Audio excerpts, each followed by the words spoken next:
So we're traveling a little bit this year, but Japan's gonna be crazy. I'm so stoked. That's awesome. Are you trying to play while you're there at all, or is it just a purely like we're gonna go and just experience Japan type We're of just trip? gonna go and chill, Nice. and just have a good time. Again, I've never experienced Japan ever. I don't know anything. Well, I know obviously some things that I've researched, but I don't know a whole lot about the experience there. So I'm very excited. Japan, from what I understand, has kind of figured out the best way to do everything. Yeah. That's what I've seen too. Right? They're like, you want the best Italian food? It's in Japan. You want the best Mexican food? It's in Japan. Like they figured out, they cracked the code of everything. So true. Which is just sounds amazing to me. And you can be in a place that feels like you're in the future in one town, and then you can go to a different city and it's like everything's lit by lantern. Yeah. And it's a very old world, and the buildings are 3,000 years old. It's like, it's crazy. So that's awesome. I can't even imagine how good of a time you're going to have. That is so cool. I'm excited. It's going to be so fun. Traveling is great. It's a great experience, learning wise, and just, I love going to Europe. I want to go to all the countries in Europe. I've only been to a few, but it's so cool how much you see and learn. Crazy. Where's your favorite place so far that you've been? Like what grabs you the most? I had a great time in Budapest, which is like, I hate it's not random, like it's a place, but it is so beautiful.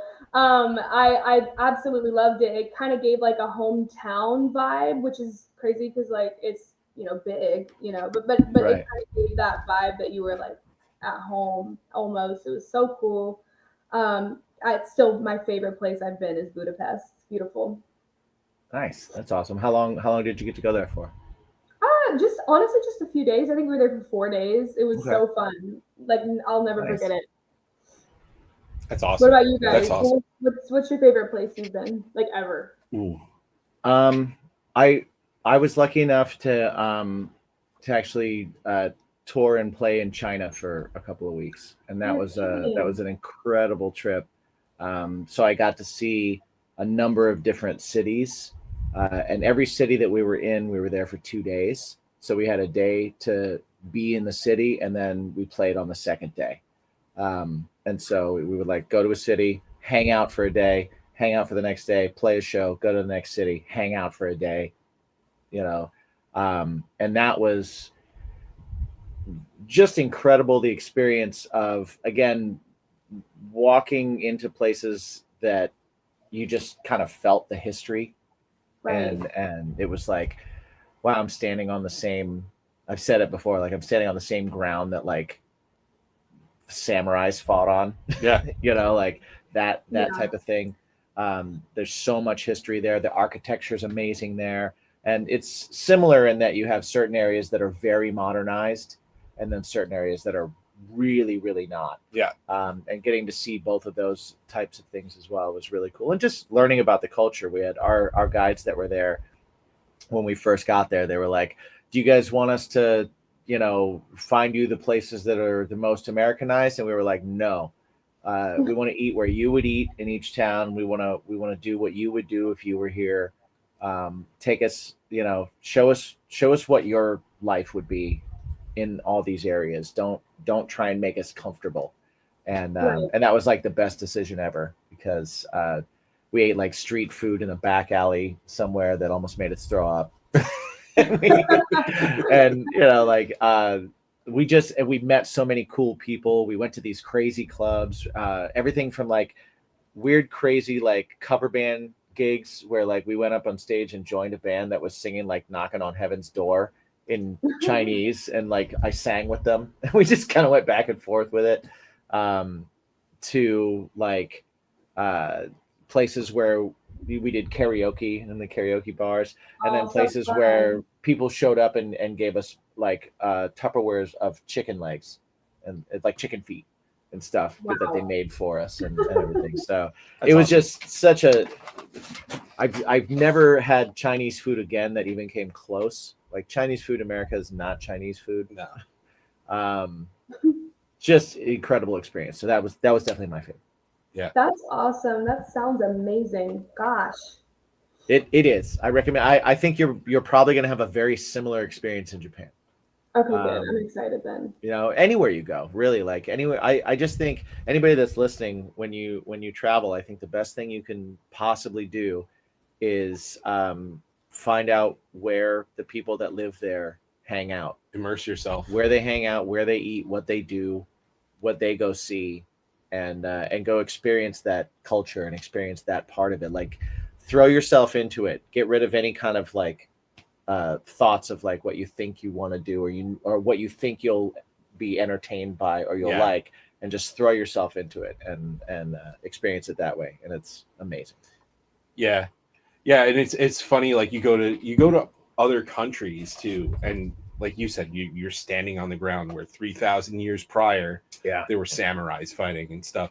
Like, we don't have that here. Yeah. Yeah. America is so young. Yeah. That we don't have that history. Like when I was in Aruba, we went to a gold refinery, and they were like, "Yeah, this is from the 1600s," and it's like, "Wow, okay." Yeah. Or no, I'm sorry, the 1300s. 1300s, yeah, 1300s, and I was like, "Wow, there's nothing this old, right, where I live." There's nothing this old, and if it is anywhere near this old, it's not standing anymore, right. And this building that was made, I mean, sure, it was in disrepair and stuff, but it was still freaking standing. Yeah, it still works. It's wild. It still works. It's still a thing. Yeah. It's it's mind blowing. I think that like getting immersed in a different culture, if you're into learning about things and stuff like that, it's the best. It's absolutely the best. 100%. For sure. You also brought up the emo night thing. So they have you traveling. Like, how often do you perform with them? What kind of radius are you? You know, because they do a lot of stuff I know in Atlanta. But like, what kind of radius do they bring you along it? Yeah, that's the cool thing about Atlanta is you can get so many states. Yeah. So true. I mean, we did. I don't know why we did this, but last year they asked us to do Colorado, like Denver, and so we drove from Atlanta to Denver, and it was like 20 hours. Yeah, it's a far one. It was a far one, and so it was me, and we had I had a different drummer and guitarist. So it was me and Anna, and then Ryan and Paul, and so it was fun. We had a great bonding experience being in a car for 20 hours, but like the car literally smelled like people. Like it smelled like sleeping people in the car. I don't know if that makes any sense, but like the car like smelled like people were living in it. It was crazy. So we drove all the way there, and they're so nice. I think Kellen Quinn was on the bill that night, so we got to say hi to him, and so it was a cool experience. They were so nice. I mean, again, it's a big, event, so everybody there is super professional, super nice. We went on like around 11 or midnight, and they had I don't know if you've heard of this, but the Meow Wolf Museum, like they have a few different ones, but they're I've heard of that. Right. They're like artistic, like it's like an artistic museum. So like everything is interactive, and it's really cool.